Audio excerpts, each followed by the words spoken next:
Hi, this is Dave Katz with Therapist Consultants, and I have a tip for you.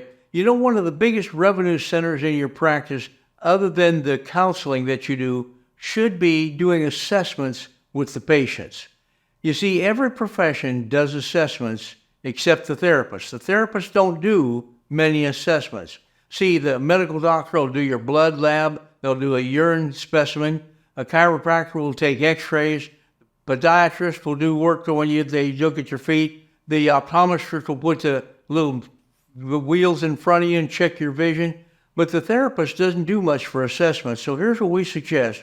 We suggest you start doing assessments on almost all of your patients to see exactly where they stand. I talked to one of our clients. He said, "I'm so glad you told us to start doing assessments.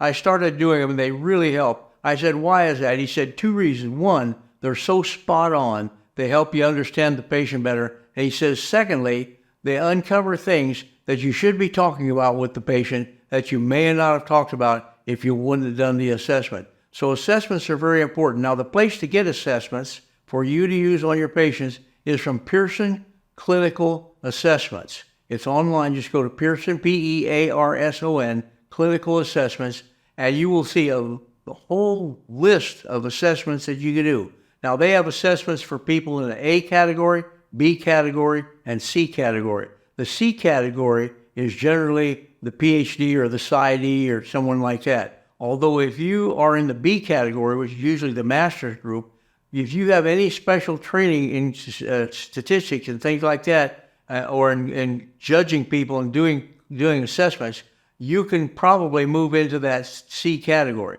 The A category is for people like coaches and people like that want to do assessments on their people. Now, here's what we suggest. You do a general assessment on most of your patients. One that's good is the SCL90. The SCL90 is a test that is a long test. It's going to be about 180 questions. And then there are other tests that are shorter that you can use, like Beck Anxiety, Beck Depression, Quality of Life. We put those short ones together into a battery, and we call them a battery of tests. Now, what do you charge for that type of thing?